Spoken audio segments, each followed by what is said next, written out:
ഞാൻ പറഞ്ഞത് മാധ്യമങ്ങൾ ചോദിക്കുന്നത് എന്താണ് എന്നുള്ളതാണ് ഏറ്റവും പ്രധാനപ്പെട്ടത്. അദ്ദേഹം മറുപടി പറയാൻ ബാധ്യസ്ഥനല്ലാത്ത ഒരു വിഷയം ഒന്നും തന്നെയല്ല. അമ്മയുടെ സ്ഥാപക അംഗങ്ങളിൽ ഒരാളാണ്, ആദ്യമായി അംഗത്വമെടുത്ത ഒരാളാണ്. നമസ്കാരം.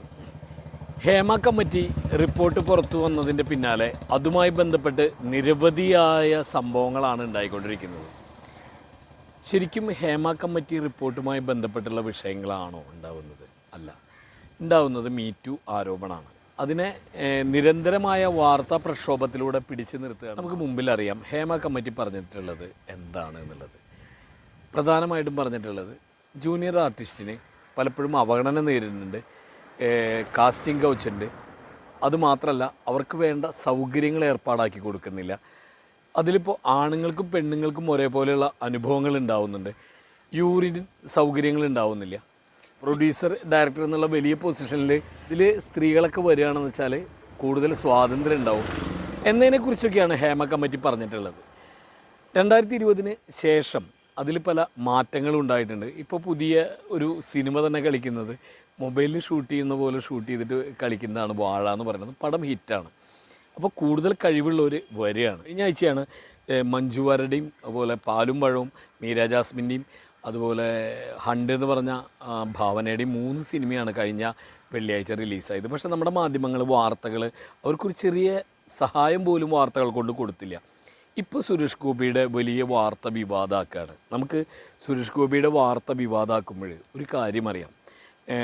ഒരു മാധ്യമപ്രവർത്തക കോഴിക്കോട് വെച്ച് സുരേഷ് ഗോപിയുടെ അടുത്ത് ഒരു ചോദ്യം, അവർക്ക് താല്പര്യമില്ലാത്ത, സുരേഷ് ഗോപിക്ക് താല്പര്യമില്ലാത്ത ഒരു ചോദ്യം ചോദിച്ചപ്പോൾ ആ മാധ്യമപ്രവർത്തകരുടെ മേലിൽ കൈവയ്ക്കുകയും അത് ഒരു പ്രാവശ്യം തട്ടി മാറ്റാൻ ശ്രമിക്കുകയും ചെയ്തപ്പോൾ രണ്ടാമതും കൈവയ്ക്കുകയും അവരതിനെതിരെ കേസ് കൊടുത്തപ്പോൾ നമ്മുടെ എന്താ പറയുക, മറിയക്കുട്ടി ചേട്ടത്തിനെ വരെ വിളിച്ചുകൊണ്ടുവന്ന് ആ മാധ്യമപ്രവർത്തകനെ എന്തോരം വൃത്തികേടാണ് നമ്മുടെ മാധ്യമപ്രവർത്തകർ പറഞ്ഞത്. തൃശ്ശൂർ വെച്ചിട്ട് നമ്മുടെ ജെയ്സൺ ചാമോളപ്പിലിൻ്റെ താടി രോമം പിടിച്ചിട്ട് ഒന്ന് കാണിച്ചു കൊടുത്തു. അയാൾക്ക് യാതൊരു പ്രതികരണം ഉണ്ടാവില്ല, വിഷമം കൊണ്ട് കേട്ടിരുന്നു. സൂര്യ സുജി എന്ന് പറഞ്ഞ മറ്റൊരു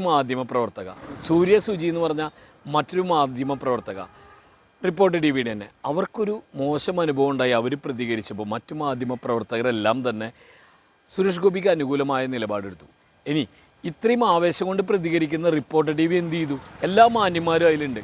സൂര്യ സുജിനെ പുറത്താക്കി, എറണാകുളത്തേക്ക് മാറ്റി പുറത്താക്കി. സൂര്യ സുജി പോകുമ്പോൾ അവർ പറ്റാവുന്ന ആരോപണമൊക്കെ ഉന്നയിച്ചു. ആരും അതിനെ മൈൻഡ് ചെയ്തില്ല. അതൊരു മാധ്യമ സ്ഥാപനത്തിൻ്റെ ഉള്ളിലുള്ള കാര്യമാണ് എന്ന് വിചാരിച്ചു. ഇപ്പോഴും ഒരുപാട് ആരോപണം വരുന്നുണ്ട്. ഇതിൽ എത്രത്തോളം വസ്തുത ഉണ്ടെന്നുള്ളത് അറിയില്ല. പക്ഷേ ഇപ്പം നടക്കുന്നത് ഇത് കാസ്റ്റിംഗ് കൗച്ചല്ല, മാധ്യമ വിചാരണയാണ്.